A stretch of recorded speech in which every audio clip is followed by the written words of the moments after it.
Listo, ahí estamos. ¿Cómo están? Muy buenas tardes.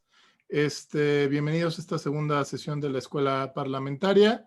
En esta ocasión se estará tratando el tema de vinculación con la sociedad. El ponente es José Luis Dueñas Barrera. Él es licenciado en Ciencias Políticas y Administración Pública por la UNAM.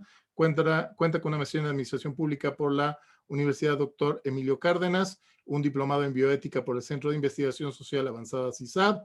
Ha sido, es director y secretario general de Haz Bien el Bien, asociación civil dedicada a la profesionalización de la labor justamente de las asociaciones civiles. Durante 12 años ha participado principalmente en el sector público en temas de investigación y de asesoría a los ámbitos legislativos, federal, estatal y también al tema municipal y en el ámbito de la planeación. Bienvenido y pues adelante, muchísimas gracias. Muchas gracias. Les voy a compartir efectivamente mi pantalla. Nada más si me pueden confirmar si la pueden visualizar. Sí, ya se ve. Perfecto. Muy bien. Creo que me dejo de ver mientras está compartiendo, o no, ya me veo. Listo. Muy bien. Bueno, pues me da mucho gusto acompañarles, saludarles. Ya no te vemos, ¿eh? ¿No me ven? No. No, Sí no, vemos tu pantalla, no pero sé. no te vemos a ti. No sé si... No sé por qué no me ven. Ahí está, ya ahora sí ya te vemos. Ya me ven. Muy bien, perfecto. Muy bien, perfecto. Bueno, les decía, les agradezco mucho la invitación para acompañarles, para participar y compartirles esta información, este conocimiento que agrupé durante varios años justamente en temas legislativos. El tema del que les voy a platicar y la información que les voy a compartir es justamente un sistema de cómo funciona este proceso de vincular al ciudadano con la labor legislativa. Desafortunadamente, tenemos en contra la cultura política. La cultura política dice que el legislador, el diputado, el regidor, en su caso, que es una especie de pequeño diputado a nivel municipal, pues no son bien vistos, están muy por debajo de las preferencias y de la confianza ciudadana, y en gran medida, esta es una hipótesis, creo que es porque hay una ignorancia de qué hacen. No se termina de entender la función del legislativo, la función de iniciativas, de crear las leyes, de crear el marco jurídico, todavía no se termina de entender, y de ahí deriva cierta necesidad del propio sistema para crear mecanismos, uno, que te permitan acercarte a la ciudadanía, y dos, que te permitan generar incluso pues legítimamente una base social, una base política para en general proyectos y similares. Entonces, paso rápidamente a la presentación. Bueno, inicio con una frase célebre, por cierto, de un guanajuatense, de don Lucas Alamán. Una nación tiene una constitución cuando ésta consiste en no estar escrita, sino en estar radicada en las costumbres y opiniones de todos.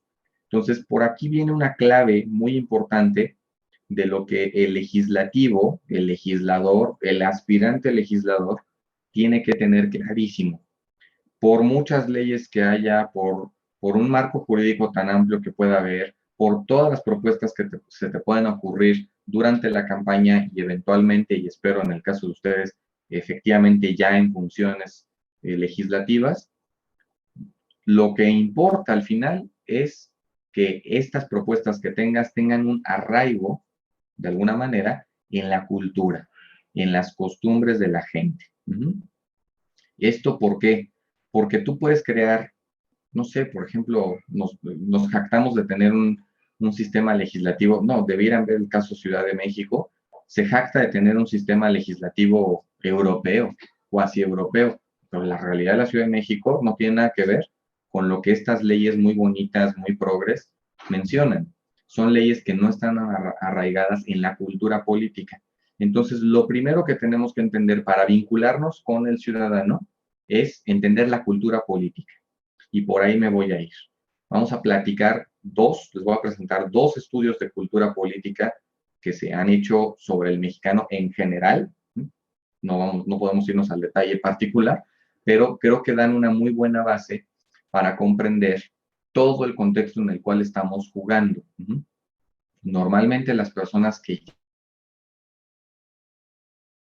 ya están en la búsqueda legítima por espacios de poder, ya rebasaron, ya superaron ciertos vicios de la cultura política que sigue permeando en las mayorías. Entonces, vamos a ver primero qué es cultura política. Estos dos autores, Almond y Verba, reducen el significado de cultura política por la orientación psicológica de los individuos hacia objetos sociales. O sea, a pronto, ¿cómo reaccionan psicológicamente las personas ante objetos sociales, hacia el entorno, a todo lo que ven en el entorno? ¿Cuál es su respuesta a lo que ven en el entorno? Y la respuesta del individuo es algo así como el escudo, es un escudo. Cuando llega una crisis económica, ¿cómo te proteges? Cuando llega a crisis de inseguridad, ¿cómo te proteges?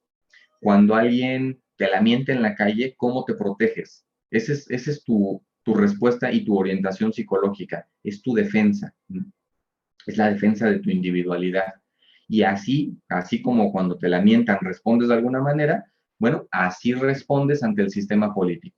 Y ahí deriva la cultura política. Y la cultura política para estos autores se divide en tres tipos, ¿no? Dicen, hay tres tipos de cultura política.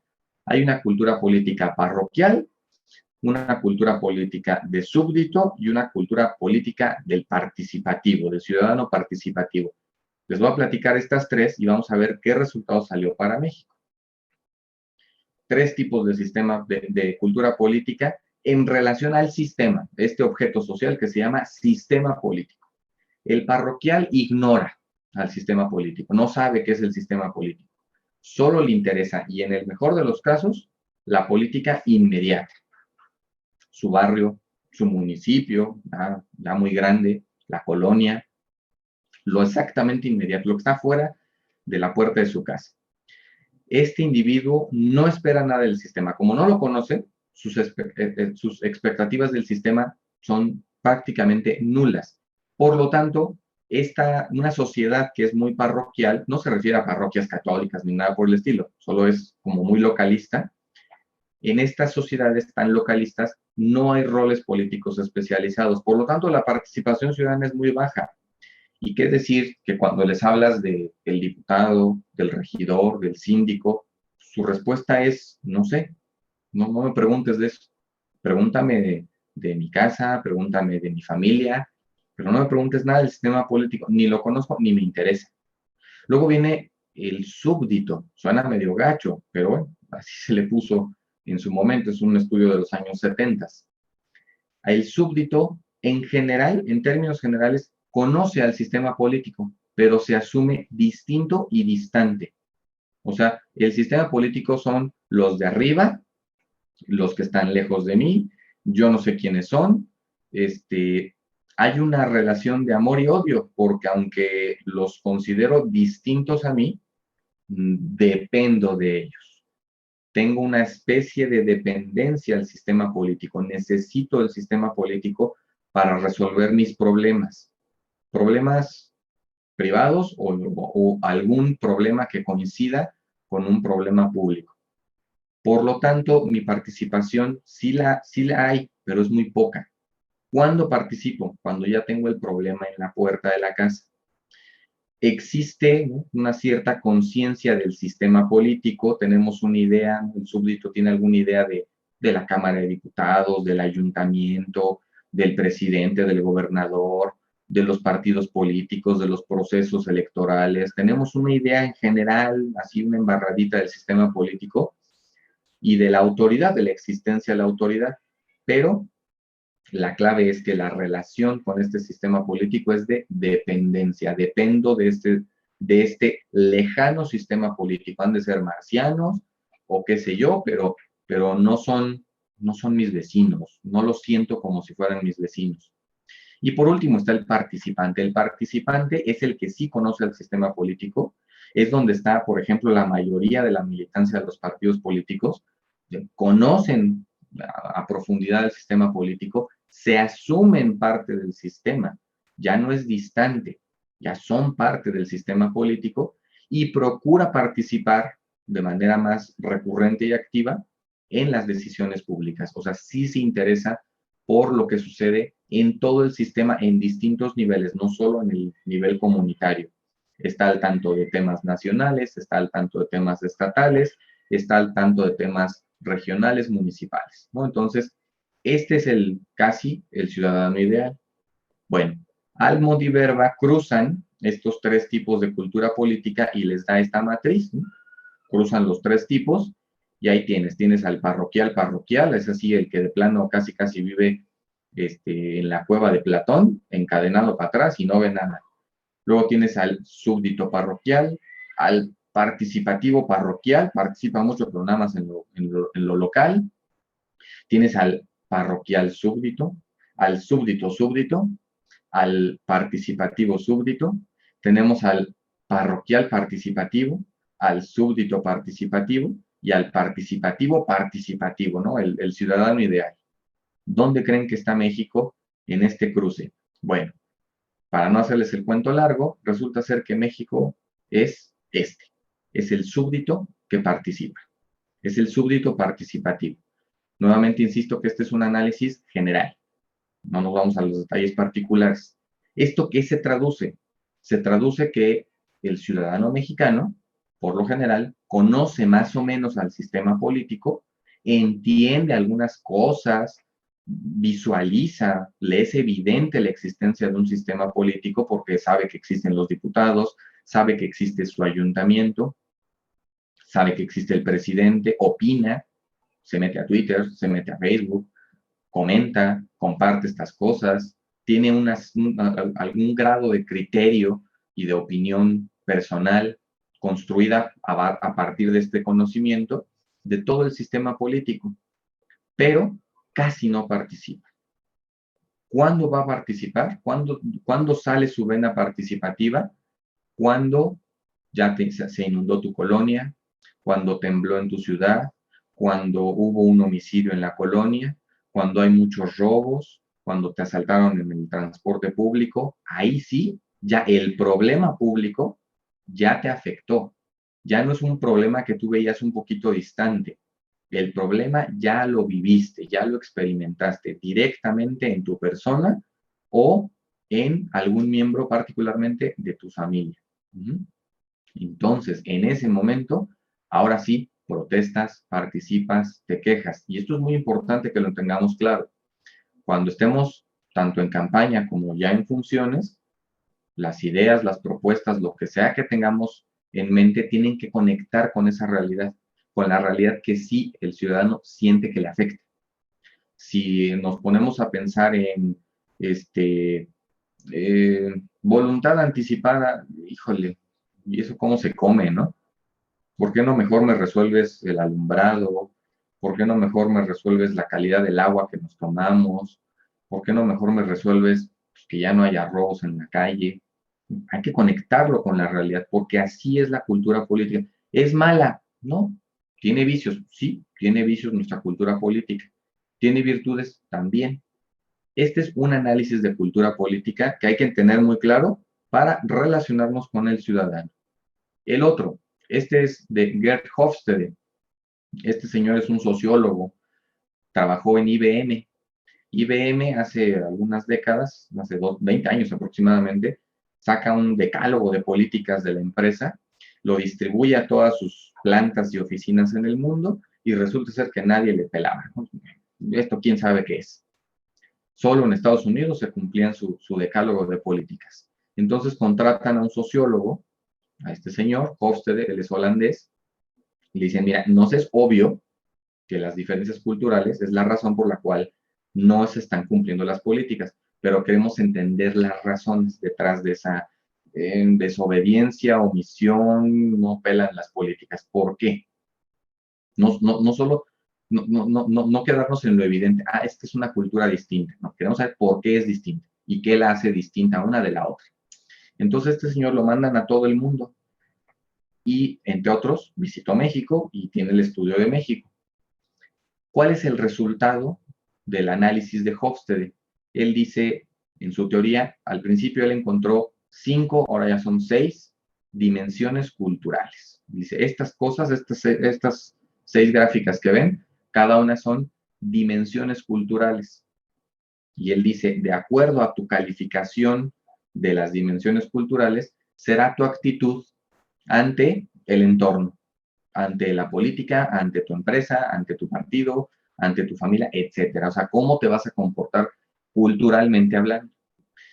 ¿Cuáles son las 6 dimensiones? Distancia al poder, individualismo, colectivismo, no, nada que ver con socialismo, comunismo, liberalismo, no. Individualismo, colectivismo.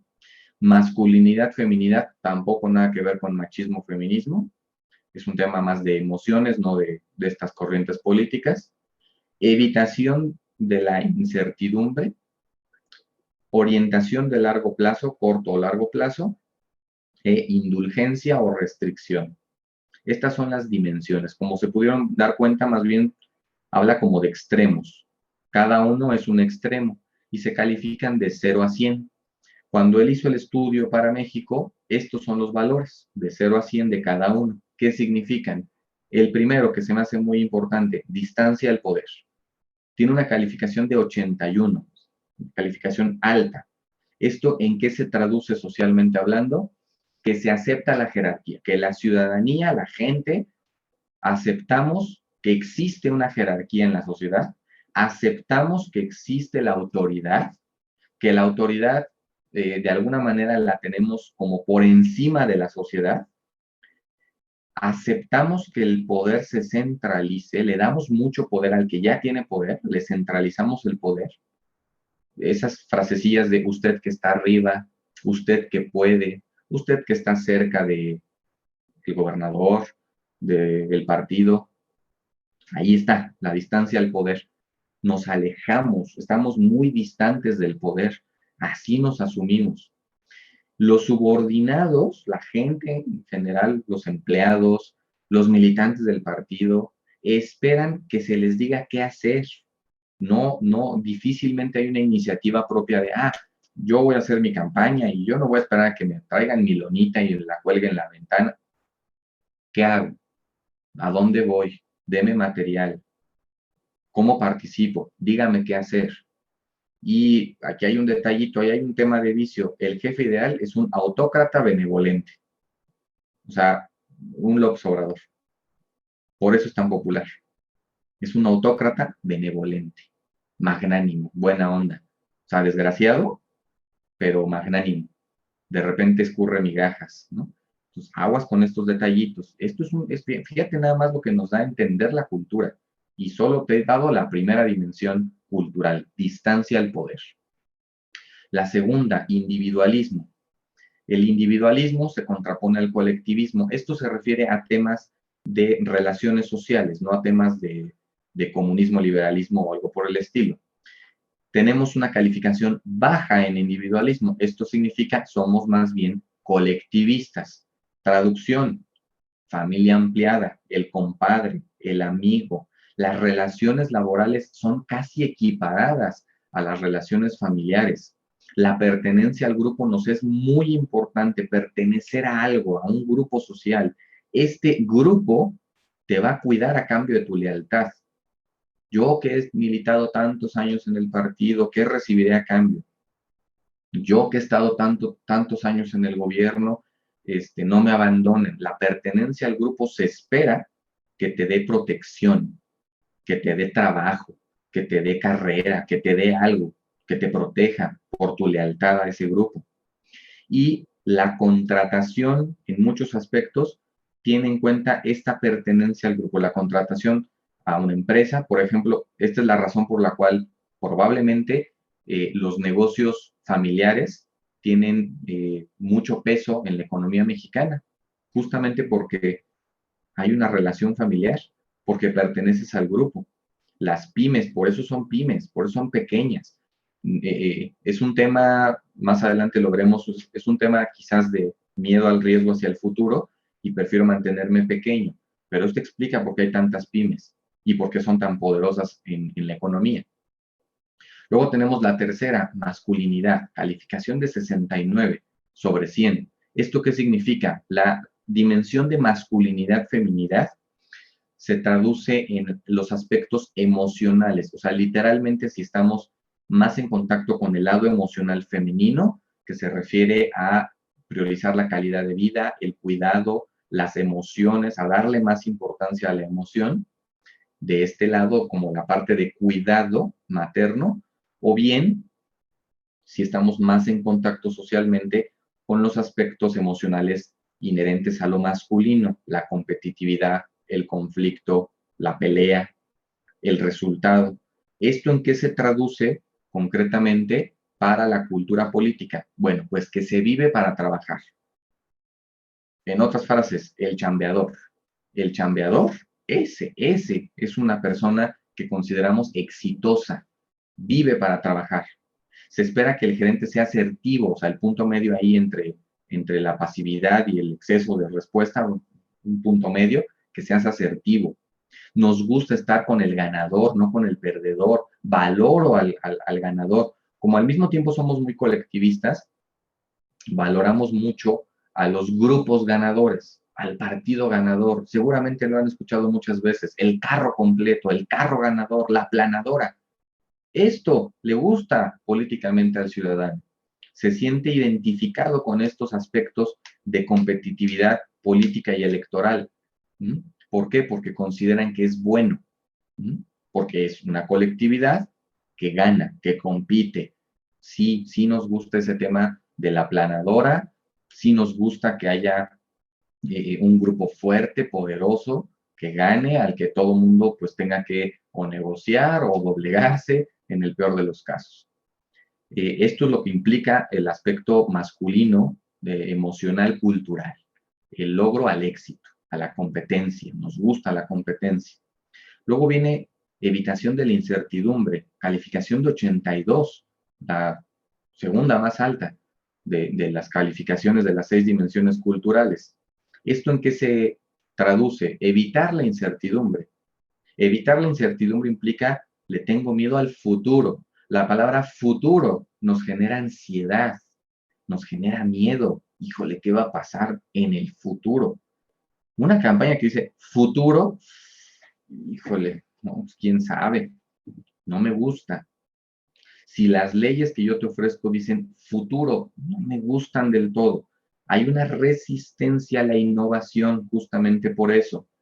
Esto también se traduce, si lo quieres ver en un aspecto positivo, en un fuerte tradicionalismo. No cambiamos nuestras tradiciones tan fácilmente. Eso es una fortaleza cultural de México. Si hiciéramos este estudio, si lo viéramos en los casos de Europa, la evitación de la incertidumbre anda así por abajo de 60, 50, hasta 30. ¿Esto qué significa? Que cambian de tradiciones como de calcetines. Los mexicanos no. Una fortaleza cultural que tenemos es nuestras tradiciones. Entonces, si yo te digo familia, sí. ¿Por qué? Porque la familia es tradición. Si yo te digo fe, sí. ¿Por qué? Porque la fe es tradición. Si yo te digo comida, sí. ¿Por qué? Porque la comida es tradición. Si yo te digo arquitectura, cultura, arte, sí. ¿Por qué? Porque eso es tradición. Y no las cambio por nada. Difícilmente las voy a cambiar. Imagínate que un día se nos ocurriese decir, vamos a cambiar el Día de las Madres. Ahora se va a llamar el Día de las Medres, porque pues, el lenguaje inclusivo. Espérame, ¿no? A mí no me cambies mi tradición, ¿no? Esto es muy importante. ¿De qué otra forma se expresa esta dimensión cultural? Exceso de reglas. Tenemos tanto miedo a la incertidumbre que nos vamos inventando una y otra y otra y otra regla. La sensación psicológica de que todo está regulado nos gusta, aunque no cumplamos la ley. Eso es un problema. Eso es una tensión cultural. Tenemos muchas leyes, aunque no se están cumpliendo. Pero a la gente le gusta tener muchas reglas, tener regulado todo, todo, todo, todo. Simplemente échense un clavado a las leyes de cualquier estado y a las leyes federales, no se diga. Todo lo queremos regular, todo. Por eso nos gusta mucho el intervencionismo estatal, que el Estado, el gobierno nos resuelva las cosas, nos resuelva los problemas, nos traiga la despensa, nos ponga la escuela, porque esto implica regular, regular, regular, regular, regular y reducir los márgenes de incertidumbre. Entonces, aquello que reduzca los márgenes de incertidumbre, aunque sea psicológicos, hace clic con la cultura mexicana. Y por el otro lado, orientación a largo plazo, la más baja de las calificaciones. Más bien tenemos orientación al corto plazo. Sí, sí somos cortoplacistas, pero este estudio lo confirmó. ¿Esto en qué se traduce? Enfoque a resultados rápidos. Nuevamente, aquí hay una gran coincidencia, a diferencia de otras culturas en las que evitación de la incertidumbre y orientación a largo plazo salen muy elevadas. No, aquí sí son congruentes. ¿Por qué? Porque me da miedo la incertidumbre, me da miedo el futuro, por lo tanto prefiero el presente. Resultados rápidos. Nada de que en 30 años lo veremos. Esta idea de construyamos, estoy construyendo una barda y otro no, yo estoy construyendo o estoy poniendo un ladrillo y otro no, yo estoy poniendo la catedral. Esta famosa metáfora de la catedral no pega culturalmente hablando. Lo que pega es decir, estoy poniendo el ladrillo, estoy obteniendo el resultado inmediato, estoy resolviendo mi problema inmediato. Ya no hay inundación, ya tengo alumbrado, ya tengo la calle pavimentada, ya hay policía patrullando, ya no hay robo, ya no me asaltan en la micro. Resultado rápido. Esto sí funciona. Nuevamente, esto hace congruencia con el respeto a las tradiciones y en términos económicos hay una baja propensión al ahorro para el futuro. No nos gusta ahorrar, el dinero nos quema la mano. Cuando lo obtenemos, lo queremos gastar. Y esto es una realidad cultural. Y por último, la indulgencia. La indulgencia contra la restricción. Una cultura indulgente, se sostiene este argumento de que el dinero nos quema las manos, es una cultura que le gusta la parte emocional, le gusta expresar sus emociones, no se restringe en esta expresión emocional. Por ejemplo, los italianos, uno pensaría que son muy emotivos, no, en realidad son muy restrictivos. ¿Cómo expresan sus emociones? Bueno, su válvula de escape es el arte, los coches, digamos, los trabajos manuales de manufactura, ahí expresan sus emociones, pero ellos propiamente, bueno, y en su lenguaje corporal, pero ellos propiamente se restringen mucho sus emociones. Los alemanes no se diga, los austríacos no se diga, son témpanos caminando. Los mexicanos no. Expresamos mucho las emociones, nos encanta expresar nuestras emociones de distintas formas, somos muy indulgentes, no tenemos un código de expresión de emociones bien definido. Al contrario, nos expresamos de mil formas, por eso tenemos mucha comida, mucho arte, muchos tipos de vestimenta, muchos tipos de arquitectura, etcétera, etcétera, etcétera. Por eso el barroco funcionó muy bien en México culturalmente hablando, porque es una mezcla de todo. Entonces, esto ayuda mucho en términos de comunicación política. Nos gusta la parte emocional, nos gusta expresar nuestras emociones, tenemos actitud positiva y optimista en general. Podemos estar medio fregados, pero mientras estemos felices, ya ven que este tema que ha mencionado muchas veces el peje, vamos a medir la felicidad, pues, podrá ser una cosa absurda, pero coincide y conecta con la realidad social, cultural. Le damos mucha importancia al tiempo libre, nos gusta el tiempo libre, y si lo combinamos con nuestra tendencia al colectivismo, pues no nos gusta el tiempo libre en soledad. ¿A quién le gusta ir al cine solo? ¿A quién le gusta festejar el bautizo con 2, 3 personas? No, hacemos lo imposible para juntar a la familia. Nos gusta convivir con la comunidad y esta es la cultura de la fiesta. Vean cómo todo lo que les acabo de decir explica en gran medida las actitudes, la manera en la que nos comportamos políticamente, o sea, públicamente. Esto en el entendido ya de cómo funciona la cultura política, ahora sí, cómo lo podemos ir traduciendo a lo que nos tenemos que vincular con la ciudadanía. Bueno, cada cosa en su lugar. Cuando estamos analizando el entorno, tenemos que entender, si ubican estos diagramas del conjunto universo, tenemos que entender que nuestro entorno es este universo y adentro hay muchos subconjuntos. En términos muy generales, hay por lo menos 3 subconjuntos: el mercado, el gobierno y la sociedad. Y ahí están mezclados, no están separados, están mezcladitos. De la sociedad deriva el mercado y deriva el gobierno. Nuestros gobernantes no son suizos, no son daneses, no son gringos, son mexicanos, son parte de nuestra sociedad. El mercado que construimos no se lo construimos a otro país, se lo construimos a nuestra propia sociedad. Entonces, estamos entremezclados. Aquí se ven bien bonitos, ¿no? Unos circulitos bien perfectos. Más bien serán como 3 huevos estrellados y después revueltos. Es una licuadora. Es una realidad constante, consistente y que no podemos separar. A diferencia de los elementos químicos, estos elementos no los puedo separar, no hay manera de separarlos. Esto es en general, en la teoría política, como es. Así es nuestro entorno. Pero qué caray, con la cultura política que tenemos y que persiste en México, ¿cómo lo quiere el gobierno? Así, que el Estado sea el entorno y adentro el mercado y la sociedad y separaditos. Nada de que juntitos, ¿no? Aquí el empresario a veces es el malo del cuento, la sociedad es la buena y depende si es organizada o no, pero como el gobierno lo quiere históricamente, así lo quiere. Ellos quieren ser así, ¿no? El marco, el límite. Y aquí dentro de mí te mueves. Nada fuera del Estado. ¿Y qué crees? Que socialmente así la gente lo imagina. La sociedad afuerita del entorno, el mercado por acá y gobierno o Estado por acá. Fíjate cómo estoy utilizando dos conceptos, gobierno y Estado.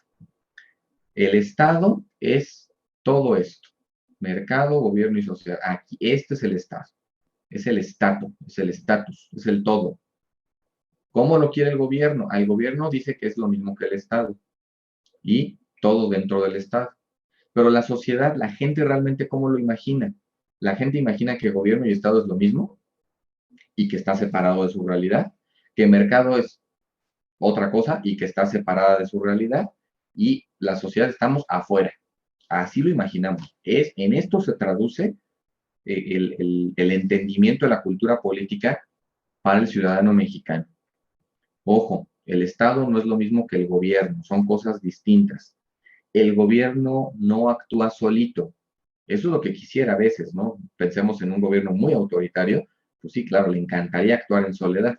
La esencia de la democracia va por este lado, que el gobierno no actúa solo, que tiene vigilantes, que tiene participantes. Y ahí es donde entra este concepto que está de moda, la gobernanza, gobernar con la sociedad. Y a su vez yo le complemento con otro concepto.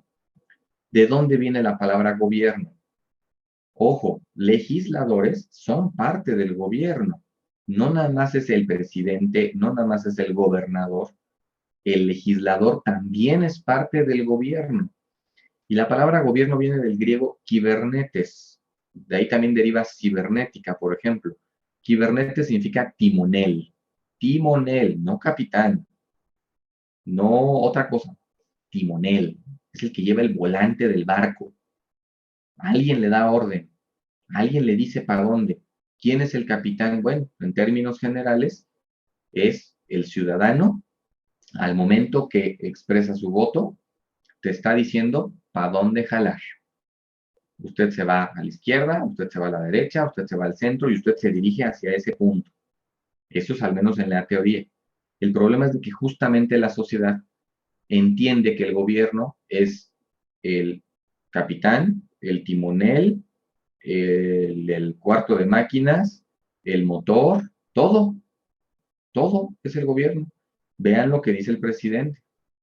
El gobierno será el motor de la economía. Pemex y las empresas del gobierno serán el motor de la economía. No, espérame, no.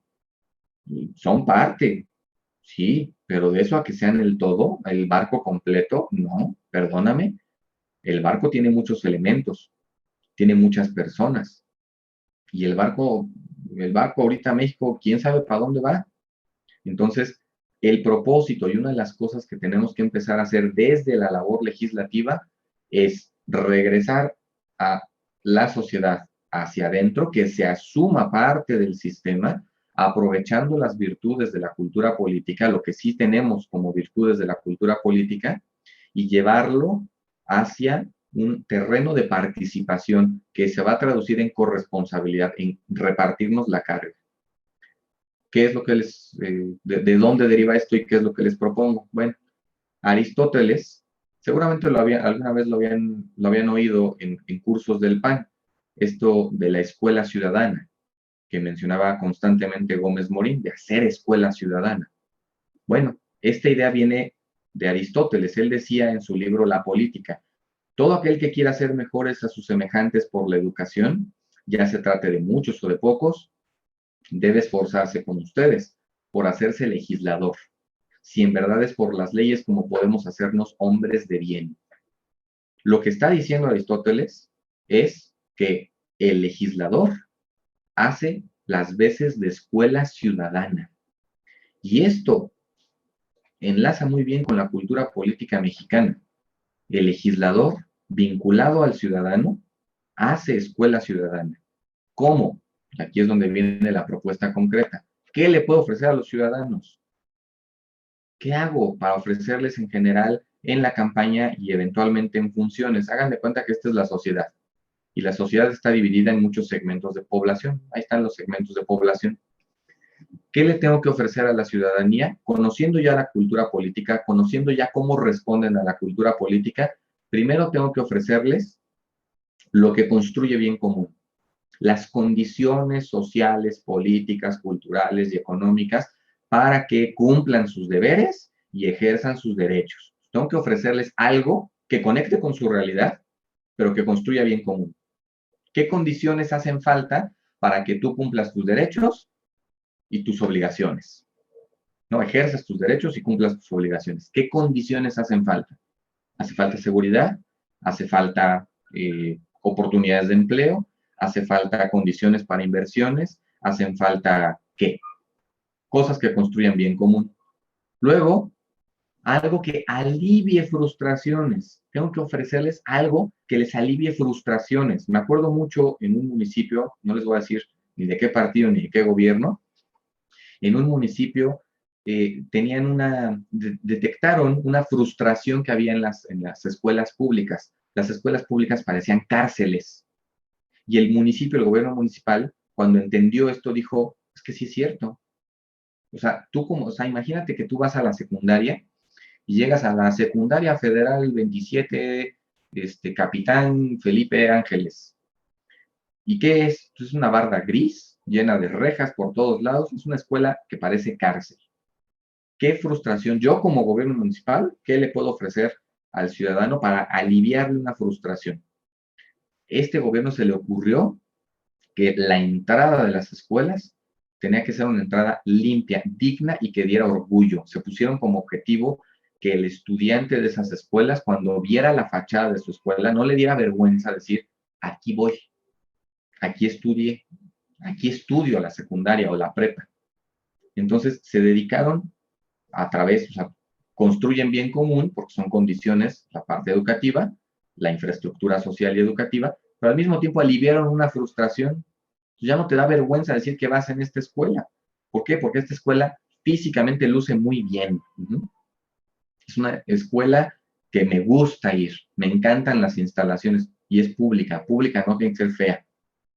Nos rompieron ese paradigma de que la escuela pública tiene que ser horrible con aspecto de cárcel y aliviaron frustraciones, pero también que generaron alegrías.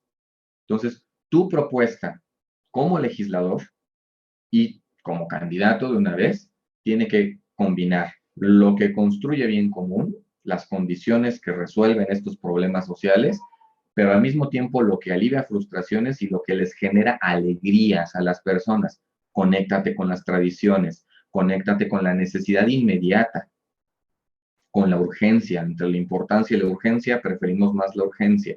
No significa que la importancia la margines, pero tienes que darle cierta prioridad a los temas urgentes que conectan con esta realidad comunitaria. La suma de estas tres cosas te va a dar una propuesta de valor social. ¿De qué tamaño va a ser tu propuesta? Ya viste que están los segmentos de población. Bueno, probablemente tu propuesta sea pequeña y solo cubra un segmento poblacional, no importa mientras tenga estos tres elementos. Tu propuesta va a abarcar más. ¿En qué medida? Pues en la medida en la que tengas quizás más recursos, que haya más población o menos población, en la medida en la que tengas facultades, tu ámbito de actuación, si es distrital, si es municipal, si es estatal, Y también otros factores como tus recursos de relaciones públicas. Hay un tipo de indicadores que se utiliza mucho en el sector público, los indicadores de economía, que se refieren a tu capacidad para atraer recursos humanos, financieros, técnicos hacia ese proyecto que estás presentando, hacia esta iniciativa de ley, hacia tu propia oficina de atención ciudadana como legislador. Bueno, en esa medida tu propuesta de valor social puede incrementarse y abarcar más población. Pero no te preocupes si abarcas poca población. Si a esa población le hace sentido, a esa población le haces un gran bien, siempre y cuando integres estas tres cosas. Y esto lo puedes traducir en una oficina, a partir, digamos, apalancándote en una oficina de atención ciudadana, puedes apalancar todo el sistema de vinculación entre ciudadano y legislador. Esta oficina de enlace que, por favor, primero quizás sea tu casa de campaña, y después tu casa de campaña conviértela en oficina de atención legislativa. 3 pilares para vincularte ya directamente y ya en funciones con el ciudadano. 1, proporciona información legislativa. 2, promueve valores. Y 3, da la atención ciudadana que espera el ciudadano, que espera la población. Por el lado de la información legislativa, tú tienes la oportunidad, tienes que aprovechar este espacio físico para ser el punto de partida donde se distribuyan materiales informativos, ya sea digital o impreso, pero de carácter institucional, que comuniquen de qué manera tú como legislador contribuyes en los temas relevantes para el distrito que representas. Entonces, no nada más es repartí despensas en tal día, repartí dulceros el Día del Niño y en Navidad. Eso no cambia la cultura, esto no es vinculación legislador-ciudadano. Aprovecha esas oportunidades, pero infórmales. A ver, aquí en este distrito el tema número 1 es inseguridad. Bueno, yo desde mi papel, desde mis facultades como legislador, voté a favor de estas leyes, gestioné estos recursos, participé en estos debates, le menté la madre a estas personas, me reuní 20 veces con el presidente municipal para que hubiera más patrullaje. Hice algo, utilicé mi posición legislativa de representación como voz, como vocero de mi distrito para lograr estas cosas en los temas que le importan a este distrito. Luego, por el lado de la promoción de valores, bueno, aquí necesitas montar una estrategia de relaciones públicas en ciertos grupos prioritarios de tu distrito. Esto te va a funcionar desde campaña y si lo continúas ya como legislador, te va a caer de maravilla. Lo que tienes que lograr es relacionarte con ciertos grupos, ahorita vamos a hablar de cuáles principalmente. Te tienes que relacionar con estos grupos y ahí aprovechas para la promoción de valores cívicos. Aquí es donde haces escuela ciudadana. No nada más es voy a reunirme en un desayunito y escuchar a ver qué quieren. No nada más es eso. Tienes que aprovechar, es como si fueras a dar clases a pronto. Tú vas a ser el maestro y te van a poner al grupo. Si tú te relacionas con ciertos grupos, claro, tienes que conocerlos bien, tienes que realmente relacionarte con las cabezas de estos grupos. Acuérdate que se acepta la jerarquía. Tienes que ubicar a la cabeza de estos grupos, relacionarte con ese grupo y te va a abrir la puerta al grupo. Una vez que ya estés en el grupo, ahí aprovechas para la promoción de valores.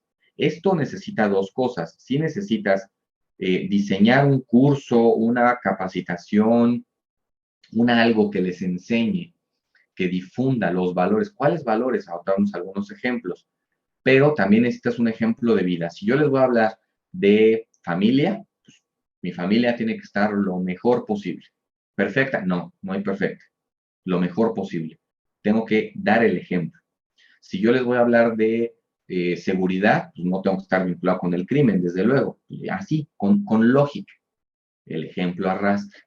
Entonces, de aquellos temas que yo les voy a platicar, tema ecológico, tengo que también ser ejemplo en ese tema. Vamos a reciclar, bueno, yo tengo que entrarle a la onda del reciclaje. El tema que vayas a elegir de formación cívica y ética, tú tienes que ser el referente.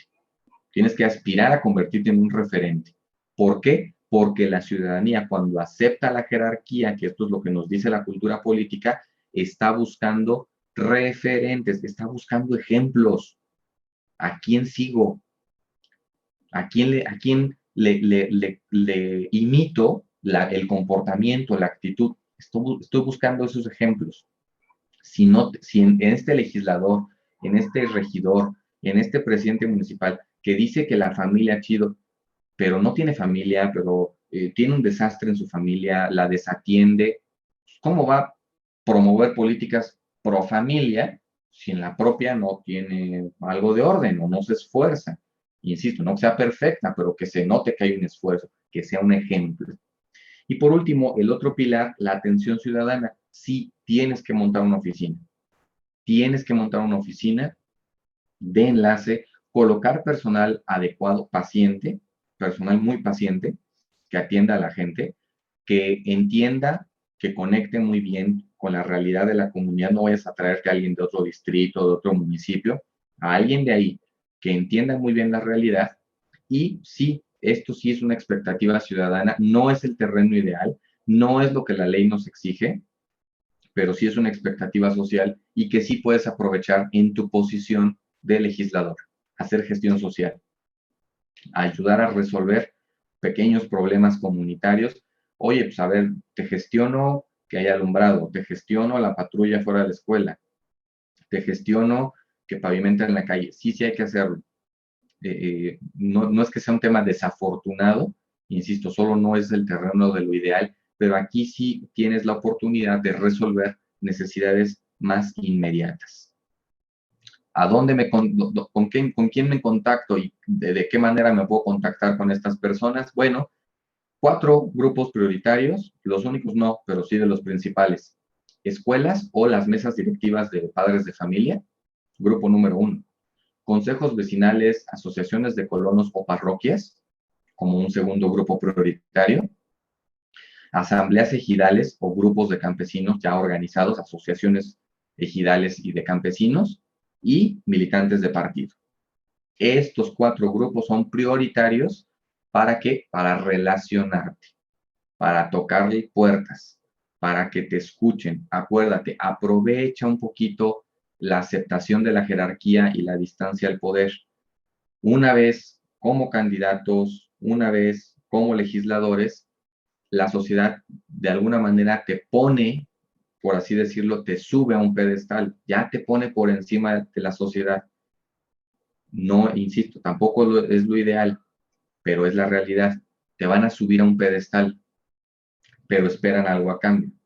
Entonces, ¿tú qué les puedes ofrecer? Primero, aprovecha esta posición que te eleva de alguna manera. ¿Para qué? Para contactar, para tocar puertas. Buenas tardes, hablo a la escuela fulana. Sí, mire, soy el diputado Sutano y me gustaría ir a platicar con los padres de familia y con la mesa directiva de la escuela. Me gustaría llevarles una plática de valores familiares. Muy bien. Vas con los militantes del partido. La militancia panista está ávida de formación, de capacitación. Entonces, hay muchos temas que uno les puede compartir a la militancia partidista. Realmente, sobre todo, depende mucho de los sectores de edad, pero realmente hay muchos sectores, sobre todo creo yo que el juvenil, así literalmente los extremos, el juvenil y los viejitos del partido son los más ávidos de capacitación, de cursos, de platicar, solo platicar con estos referentes que ya en este momento tienen un acceso a posiciones de poder. Entonces, tú puedes tocar puertas con un poquito más de facilidad, casi tienes derecho de picaporte. Llego y abro la puerta, pero empieza a construir relaciones con estos grupos principales. ¿Y qué les puedes ofrecer? Bueno, en un entorno fuera de pandemia, o sea, objetivamente, puedes ofrecerles, por ejemplo, pequeñas pláticas, que tu charla gira en torno, por ejemplo, a temas de valores familiares, cívicos, valores históricos, gastronomía, arquitectura, cultura, exaltar la cultura local, prevención de adicciones, prevención de violencia familiar, temas que atacan de raíz problemas como la inseguridad, ¿no? Hay una estadística, por ejemplo, hace poco la estaba viendo, que aproximadamente el 60% de los hogares mexicanos tienen un problema de alcoholismo, y cuando hay mucho alcoholismo, esto incrementa exponencialmente la violencia y la inseguridad.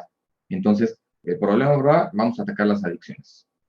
Si ataco las adicciones, estoy contribuyendo a solucionar un problema más grave, que es la inseguridad y la violencia intrafamiliar. Y si yo estoy a favor de la familia, como los principios del PAN lo dictan, entonces tengo que ver de qué manera.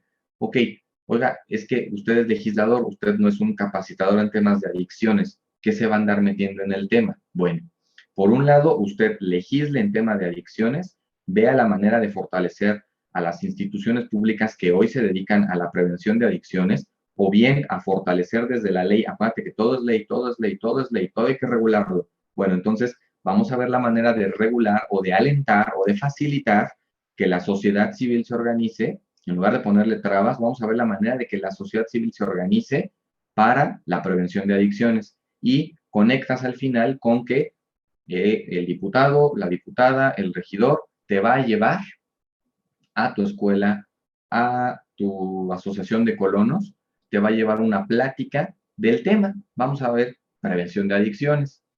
¿La va a dar el diputado? Probablemente no, probablemente traigas a un experto, a un tercero, que te solucione ahí en ese momento la conferencia, lo cual es válido y bueno, te vincula todavía más con la sociedad. Les aportas algo a partir de estas pláticas, les aportas algo en cultura y en temas que les importan. Aprovecha fechas clave, Día de las Madres, Día del Padre, Día de la Familia, la Independencia, Día de Muertos, fechas clave que conectan con la cultura local. Además están las fiestas parroquiales, además está alguna celebración local particular, aprovéchalas. Esos son los momentos más buenos para la difusión, para la promoción de valores, ya sea que directamente tú o un tercero se vinculen y hagan estas pláticas. Ok, estamos en pandemia, no es tan sencillito volvernos a reunir. Aprovecha redes sociales. Si en tu distrito hay condiciones y hay buena cantidad, métete a las estadísticas. Hay páginas que te dan estadísticas del uso de redes sociales por ciudad. Bueno, pues si el distrito en el que estás, en el que vas a representar, tiene buen nivel de acceso a redes sociales, aprovéchalas, comunica en redes sociales. No desperdicies tu tiempo creando contenido propio, no. Toma el mar de información que hay en Internet, busca aquellas cosas que se ajusten a esa promoción de ideas que tú quieres hacer y distribúyela. Yo quiero contactarme con mamás, jefas de familia. Muy bien, busca material que le gusta a las mamás jefas de familia, frases, textos, imágenes y compartes. Y de vez en cuando promocionarás tu nombre, tu persona, tu partido, pero 20%. El 80% restante que sea aprovechar el mar de información de Internet para la difusión de cultura. La cultura no se hace si no se somete al entorno. Entonces, para que la gente conozca la cultura humanista, integral, solidaria, que promueve Acción Nacional, pues tendrías que conectar con esa realidad, o lo puedes hacer, conectar con esta realidad a través de redes sociales. Tienes que exponer esa cultura, exponer estos ideales constantemente, no de vez en cuando. Días fuertes en estas fechas clave, pero de manera constante. Trata de convencer a la gente en redes y en personas, si es posible, de tu cultura. Y de vez en cuando ayuda tener materiales gráficos, algún pequeño folleto, por ejemplo, si voy a difundirles temas legislativos, ¿qué he hecho por la inseguridad? Bueno, pues te doy un pequeño folletito donde te explico las acciones que hemos realizado para combatir la inseguridad. ¿Cómo prevenir las adicciones? Bueno, pues aquí te doy un pequeño folletito, papá, mamá, para que en casa estén previniendo las adicciones, para que detecten materiales útiles, no nada más el folletito con la lista de logros, que es lo común, no. Una lista de acciones, guías, procesos sencillos, poco texto, más imagen, pero que ilustren adecuadamente el qué hacer para un objetivo en concreto. Alguna vez recuerdo, hicimos una difusión, había un tema de tránsito, hay un severo problema de tránsito en un distrito en el que trabajé, exceso de accidentes de tránsito, exceso de mortandad de jóvenes por accidentes de tránsito. Se nos ocurrió hacer materiales gráficos, pósters, a difundir en la mayor cantidad de escuelas, de prepas, universidades y centros de trabajo, con 10 recomendaciones para mejorar la situación del tránsito. Y estas 10 recomendaciones las hicimos en conjunto con una asociación civil que se encarga justamente de seguridad vial. Entonces, para mejorar la seguridad vial, no son necesarios más patrulleros, sino construir cultura. Entonces, aprovechábamos cada oportunidad que teníamos para distribuir un material gráfico, un póster, un folleto, un calendario, hasta para niños, el Día del Niño, una lotería de valores, o sea, cuestiones que realmente alimenten la cultura, que hagan clic con las necesidades de la comunidad, que no rompan con la costumbre, por ejemplo, de distribuir aguinaldos en Navidad, ¿no? Lo vas a tener que hacer, muy probablemente te los van a pedir, pero aprovecha esa oportunidad para promocionar valores, más que promocionar a una persona, a un partido, haz promoción de valores, haz cultura. Y ayuda a través de tu oficina de gestión a resolver problemas inmediatos de la comunidad. Entonces, la gente va a relacionar legisladores que resuelven problemas, o sea, que sí están ayudando a resolver problemas inmediatos, que al mismo tiempo fomentan valores, se convierten en referentes, se convierten en ejemplos a seguir, en personas de bien, valiosas. Entonces hay que refrendarles el voto, el apoyo popular a este tipo de iniciativas, a este tipo de proyectos. Cuando ya creas cultura en algo, la sociedad te va a exigir que sucedan ciertas cosas. Es que yo quiero que mi municipio sea un municipio, no sé, digo, en el caso de Guanajuato quizás no sea, pero si pienso en la Ciudad de México, yo quiero que en mi alcaldía ya no haya centros de aborto en ningún lugar, que aquí se defienda la vida. Muy bien, tienes que crear cultura. Si esta comunidad no cree en el derecho a la vida, los tengo que acostumbrar, les tengo que comunicar, es la insistencia. Esta cultura se va a construir comunicándola, sometiéndola al escrutinio público. Y ya una vez creada esa cultura, ya una vez inserta, internalizada esos valores, estas ideas, esta cultura de bien, la cultura es buena, no vamos a insertar antivalores, vamos a insertar valores que por definición son buenos. Entonces esta sociedad solita va a empezar a actuar distinto. Ya te va a exigir actuar de forma distinta. Te va a presionar al gobierno, a la alcaldía, al presidente municipal, al diputado, a que se encamine hacia lo que esta comunidad quiere. Mientras todavía haya desorden, hay que aprovechar estas oportunidades para la difusión de cultura.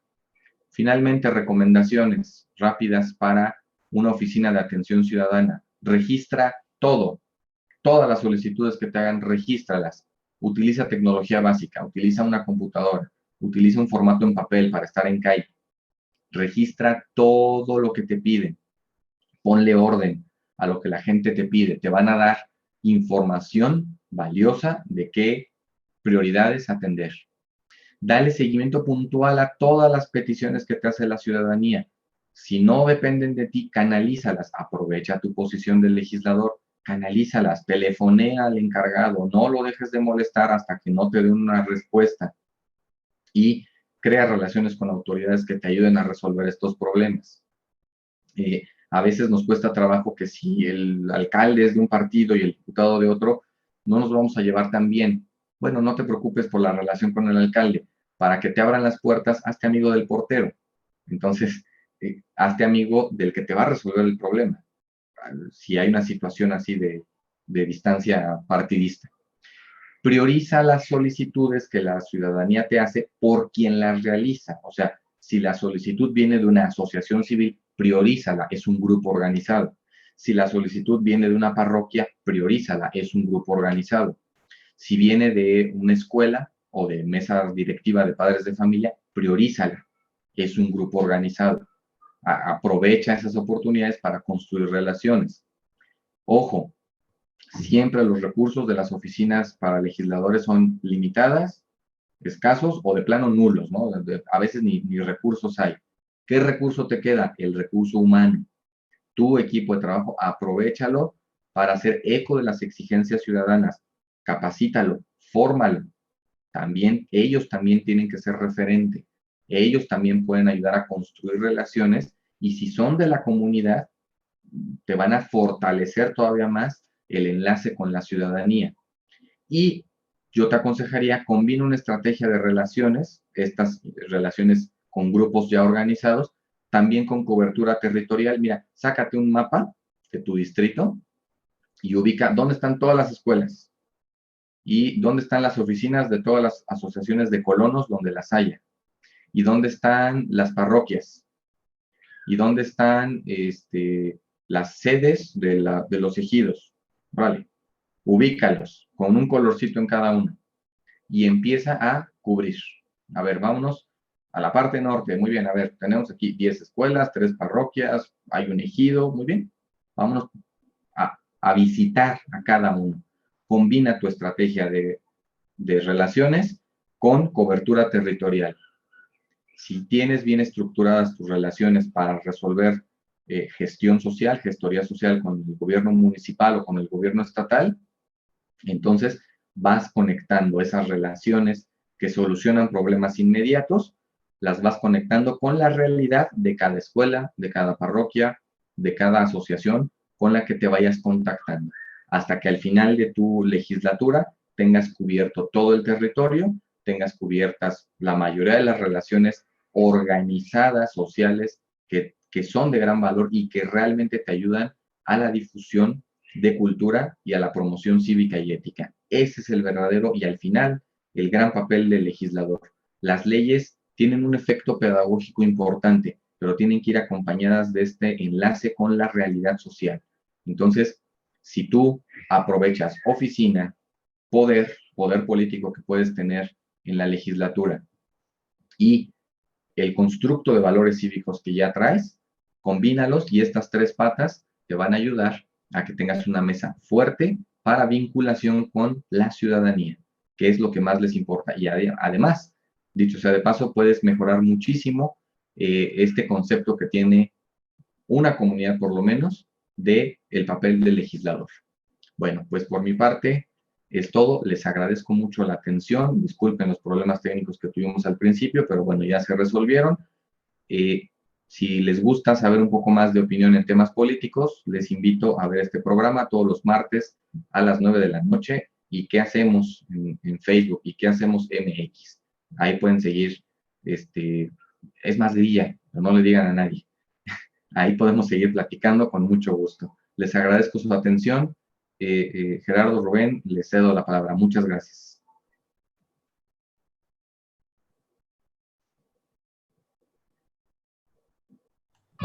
José Luis, muchas gracias, muy amable, agradezco mucho el espacio, gracias por compartirnos, por supuesto, este espacio de opinión, de información muy valiosa en el tema parlamentario. Agradecerle a todas y todos que nos acompañan en este espacio. Seguimos a distancia, pero seguimos con todo el mejor contenido. Como saben, si gustan, vamos a hacer un espacio de preguntas y respuestas para aquellas personas que deseen realizar alguna intervención.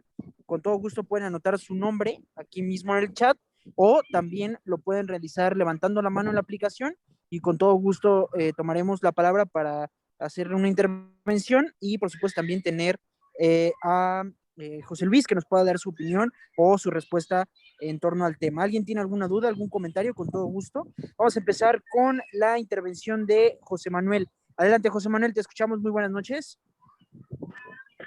Gracias. Buenas noches al ponente. Excelente presentación. Mi duda básicamente es en relación a desde el punto de vista parlamentario. Y cuando hablamos de parlamentario, nos referimos a los diputados. ¿Cómo conciliar en la relación con las asociaciones civiles, por ejemplo, ¿no? Que las asociaciones civiles están pendientes del trabajo y del impacto que tiene la función legislativa en la sociedad.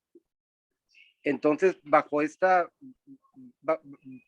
supervisión que ellos tienen, bajo esta vigilancia o bajo ahora sí que seguimiento que ellos tienen, pues se pueden llegar a dar cuenta de que las decisiones no son las mejores, no son las más adecuadas, pueden ser incongruentes, inclusive, ¿no? Por ejemplo, a mí en lo personal me tocó estar en una reunión en donde se decía que en el Senado de la República se estaba apoyando por parte del PAN una postura, y resulta que, bueno, que yo pregunté en mis contactos, se me dijo una información, y finalmente cuando vieron los resultados de los dictámenes, se percibió otra situación. Entonces, la verdad, a mí me hizo sentir muy mal porque quedé como, pues digamos, no como una persona que dijo algo erróneo o malo, pero sí quedé incongruente, ¿no? Entonces, bueno, este, esta brecha o esta liga, esta cuerda tan frágil que hay entre la congruencia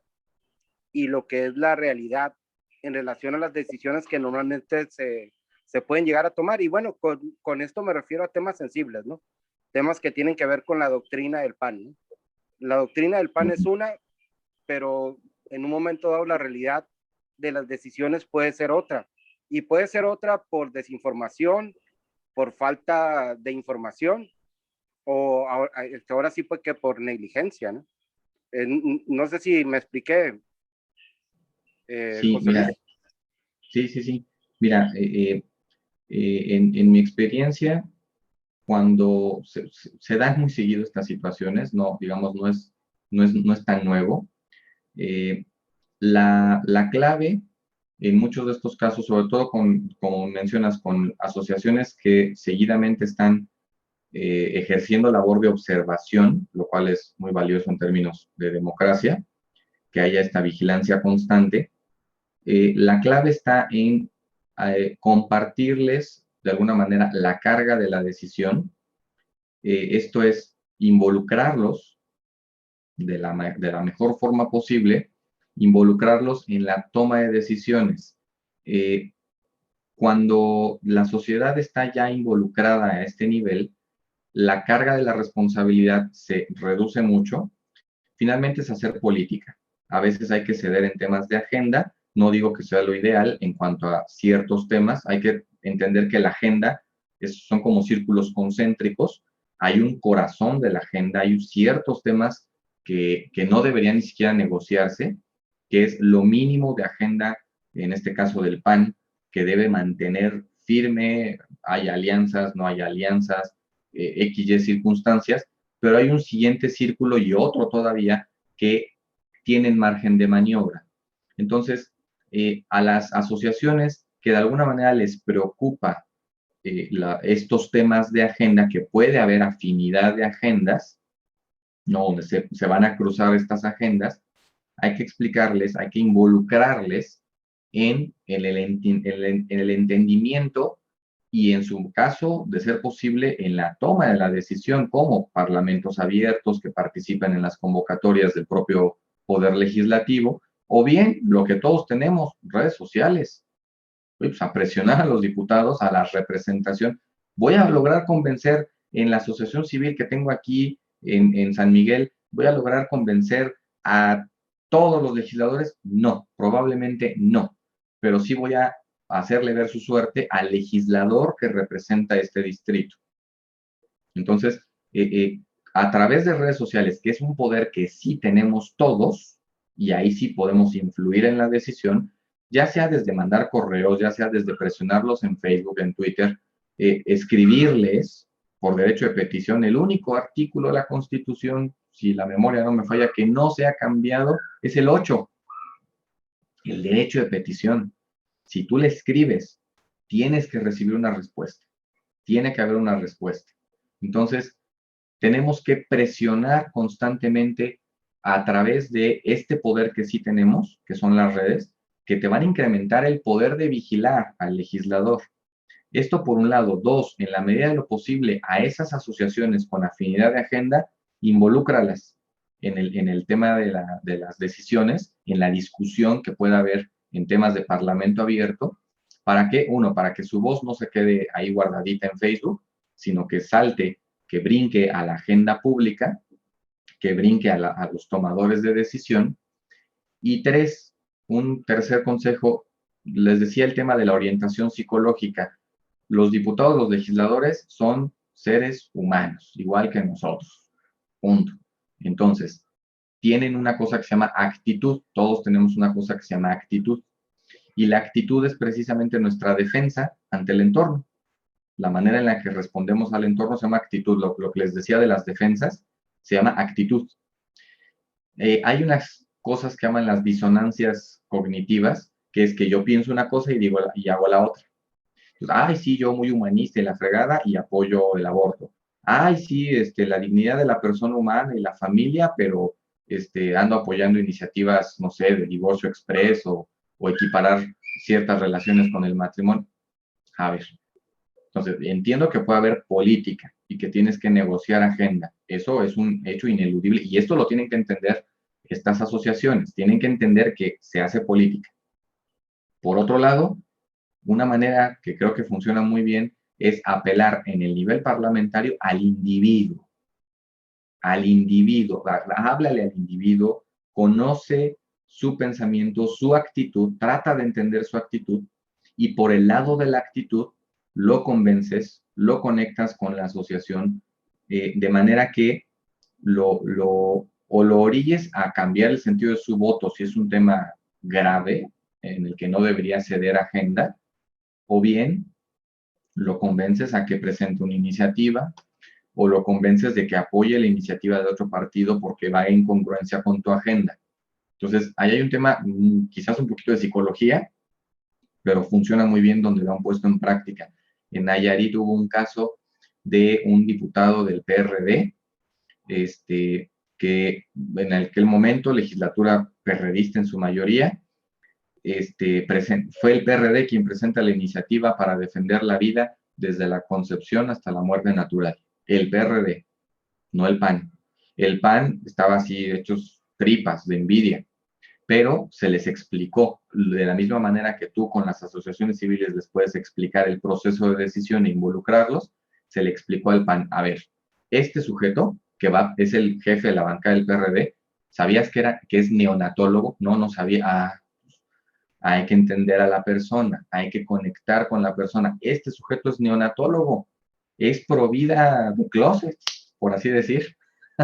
Pues entonces hay que obligarlo por el lado de la actitud, por el lado del conocimiento del individuo, hay que orillarlo a que sea congruente, a que no haya esa disociación entre lo que piensa y lo que hace. Y lo lograron.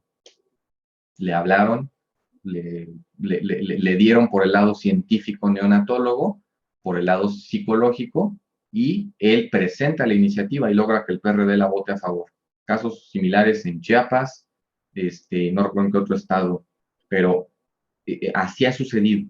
Entonces, si tú conectas a la asociación civil con ese legislador, con esos legisladores, uno, para que entiendan lo que significa la agenda pública, pero también los conectas con la actitud individual de los diputados, los legisladores que están involucrados en la decisión, híjole, la fortaleza que se crea es muy buena.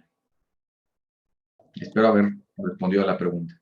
Sí, muchas gracias. De hecho, me recuerda que en Baja California, donde yo estoy, precisamente, por ejemplo, en el tema del derecho a la vida, lo propone otro partido, no lo propone el PAN. El PAN lo propuso en diversas legislaturas y no lo logró, pero finalmente quien lo logra fue un diputado del Partido Encuentro Social, y el PAN se suma en esta psicología que comentas, ¿no? Y pues bueno, me parece muy buena la respuesta, y pues bueno, finalmente para poner una perspectiva, ¿no? Por ejemplo, en la actualidad, el PAN tiene muy en claro, por ejemplo, aquí en Baja California, el derecho a la vida.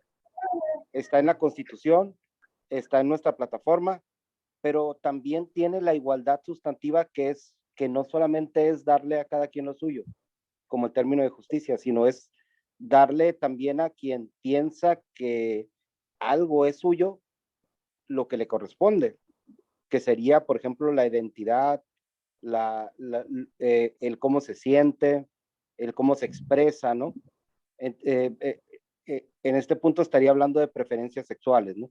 Identidad, expresión y manifestación sexual. Entonces, ¿cómo podríamos ahí, como panistas, ver ese punto de, bueno, nosotros estamos a favor de la vida, a favor de la familia, pero también estamos a favor de la igualdad sustantiva. Termino. Ok, aquí el tema es, uno, entender si esa propuesta, si esta iniciativa está dentro de las prioridades de la población, si es un tema que realmente les preocupa o no. La agenda, te decía, por círculos concéntricos, tiene un primer círculo, que es, por ejemplo, todo lo que podemos lanzar en redes sociales, es ese gran círculo, que lo vamos a ir achicando conforme la respuesta de la gente sea una u otra. Obviamente se van a ir descartando temas hasta que llegues al corazón de la agenda, que va a mezclar estas necesidades sentidas con los temas más importantes de tu propia agenda. Entonces, si este tema es realmente prioritario en el sentir popular, entonces vamos, que se dé la lucha, que se haga lo necesario. Esto es sin romper con tu agenda, sin romper con la ideología, sin romper con los principios, que se puede aceptar de este tipo de propuestas o que se debe de rechazar. Entonces, la clave es entender en primerísimo lugar si la gente realmente exige eso, si esto les va a mejorar las condiciones de vida, si les va a resolver un tema inmediato de seguridad, de combate a la corrupción, de servicios públicos o no. Entonces, en esa medida hay que darle prioridad. Ahí si tienen oportunidad, busquen la matriz de Eisenhower. También se le llama la matriz de Covey, porque él fue la que la hizo popular, la matriz de lo importante y lo urgente. Entonces, vamos a ver si realmente este tema, ¿dónde se encuentra? ¿Se encuentra en lo importante? ¿Se encuentra en lo urgente? ¿Hay un cruce entre urgencia e importancia o no? En función de esto te lo va a decir la gente. Te lo puede decir a través de redes sociales. Facebook, Twitter, es como, sobre todo Facebook, es como poner una gran encuesta sin preguntas rígidas de sí o no. Tú pones la imagen, la propuesta, el texto y la gente responde como quiera. Analizamos esa información y decidimos si este tema está en el cruce de lo importante y lo urgente. Ahora, pues vamos a meternos al tema. Si no, mejor no lo ponemos ahorita, no priorizamos ese tema. ¿Por qué, por ejemplo, Morena logra, digo, hay muchas causas, pues, pero entre otras cosas, ¿por qué logra ganar elecciones y mantener buena cantidad del poder político? Porque muchas de las cosas, de las propuestas que hicieron, se enfocaron a la solución de cuestiones muy inmediatas, a veces rayando en el exceso, sí, sin lugar a duda, ¿no? Como el uso electoral de las vacunas, entre otras. Esto ya es exagerado, ya rebasa ciertos límites. Pero si nos dimos cuenta, la campaña de Morena no fue vamos a defender a la institucionalidad, ni vamos a impulsar políticas identitarias. La gente decía, pues, ¿y eso cómo se come, no? ¿Y eso qué es? Entonces, si yo les traduzco toda mi agenda a, la gasolina va a salir más barata, digo, ya vimos que no fue así, pero eso fue lo que comunicó Morena, que la gasolina salga más barata, que la luz salga más barata, que no haya hambre, que tengamos la salud de Dinamarca. Pues esto le gustaba a la gente, conectaba con esta realidad, porque así lo hicieron, 18 años de analizar redes sociales y redes comunitarias humanas reales, ¿no? No nada más en computadora, pues sí procesaron la información de alguna manera y lograron establecer prioridades. Entonces, vámonos a prioridades. Eso es lo que yo te diría en cuanto a este tema en particular, José Manuel.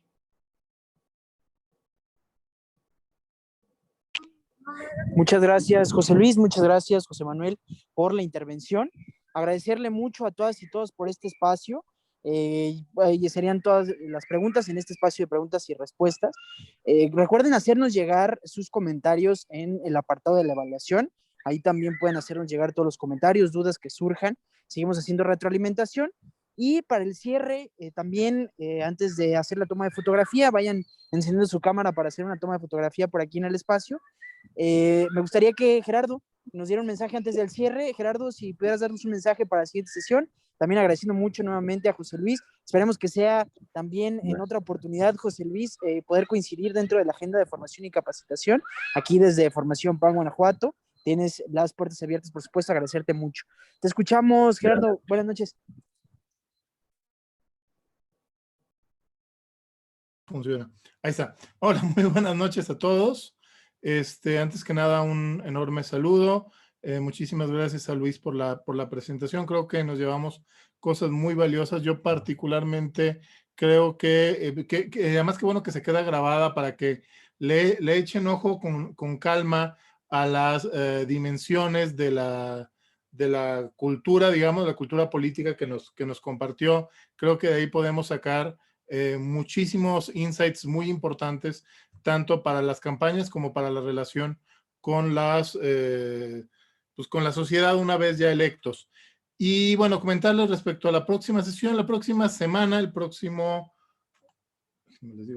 7 de abril, estará con nosotros Alejandro Sierra Lugo con el tema debate y trabajo en comisiones. Para quienes no sean de Guanajuato y no lo ubiquen, Alejandro Sierra es una institución dentro de los asesores parlamentarios en Guanajuato, ha asesorado a 5 o 6 legislaturas diferentes, particularmente se ha especializado en el tema de gobernación y puntos constitucionales, le sabe muchísimo a las digamos, a las tripas del debate en comisiones y del trabajo en comisiones, lo que realmente se tiene que hacer en comisiones para sacar una iniciativa o para contener las iniciativas contrarias, todo este trabajo que va mucho más allá de lo que viene en nada más descrito en la ley orgánica, él lo ha vivido y nos lo va a compartir la próxima semana. Muchísimas gracias a todos, muchísimas gracias Rubén, y bueno, pues nos vemos la próxima semana igual a las 7 de la noche. Por supuesto, dudas, preguntas, háganoslas llegar a través de Rubén y con todo gusto nosotros se las enviaremos a nuestros ponentes. Saludos, muy buena noche, muy buen fin de semana y hasta la siguiente. Gracias, Gerardo, muchas gracias nuevamente, gracias, José Luis. Vamos a tomar una fotografía, agradeciéndole mucho a quienes estuvieron participando. Sabemos que es un día complicado, sobre todo porque estamos en esta semana, este periodo vacacional intermedio, pero agradecerles mucho. Tenemos la grabación y la estaremos compartiendo con todas y con todos. Va la fotografía a la 1, a las 2 y a las 3. Muchas gracias a quienes han estado aquí. Va varias tomas.